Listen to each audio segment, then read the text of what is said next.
Okay, the time now is 2:12 p.m. on a Friday, 10th April. So today we'll be looking at a very simple intervals question. So for this question, we need to merge the intervals. All right. So previously I've done this question before. I did today, but I decided to record it after the question just to go through. So given an array of intervals where intervals I equals to the start and time, merge all overlapping intervals and return an array of non-overlapping intervals that cover all the intervals in the input. I can return the answer in any order as long as they are merged. So basically intervals are non-overlapping if they have no common point. So 1, 2, 3, 4 are non-overlapping, but 1, 2, and 2, 3 are overlapping. So basically in the output, there should be no overlapping intervals at all, and all the necessary ones are merged. So just by looking at the topics, you can see there's an array question and it's sorting.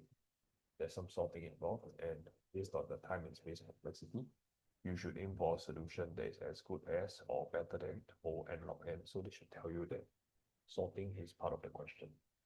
And of course, for O n space, we are able to reconstruct the answer. So let's just look at the question. Because sorting is involved, we will take a greedy approach by sorting the intervals based on their start time. And by sorting based on the start time, what we can assume is that for every interval that comes afterwards, the start time will always be later than or equals to the current start time. So after sorting based on the start time, we will reconstruct the answer using an answers array with a reference. So the main trick for this question is actually just to have a reference index where we start from 0. And so this reference index will point to the index of the latest interval in answers array, because the latest interval will actually be the one that potentially has to merge with the next incoming interval that we are looking at. So we will look through from I equals to 0 all the way through intervals.length. And if answers.length is equal to 0, we know that there is nothing in the answer that can possibly be merged with the current interval. We will just push the intervals, the current interval to the answer, and then continue to do. Okay. Then the next part is for the second interval onwards, we will look at the start time of the interval that we are looking at. So in this case, we'll look at 1, 5, because that's the second interval over here. And then we will look at the reference, which points to the only interval that exists inside the answer. So we can see that the current interval we're looking at, the start time is less than or equal to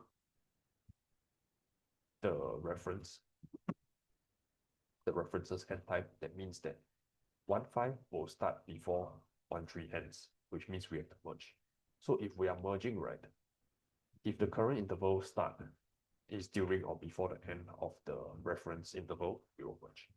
So by looking at the reference interval end time, we will let it be the maximum of the answer's end time or the interval that we're currently looking at end time. Yeah.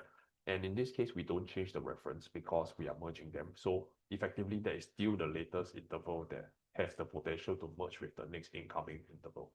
So this is the greedy part. So why are we able to not care about the start time? Is because the current interval or the current answer start time will always be less than or equal to the current interval that you're looking at. So answer start time will always be less than intervals I. So we can just look at the end time. And why do we still have to look at the end time? Is because the end time is not necessarily sorted, only the start time. Because over here, we only sorted by the start time. So in the event that there is no overlap, meaning that if let's say it's 1, 2, and 3, 4, 1, 2, and 3, 4, right? We will just push the next interval and then we'll update the reference index to be answer.length minus 1 always, because we want to get reference to the latest interval in answers to possibly be able to merge with the next incoming one. And for this, we will finally return the answer, and the time complexity should be as stated, O n log n, and the space should be O n in the event that all the intervals are non-overlapping. So if I were to submit this, it passes. So yeah, that's all for today.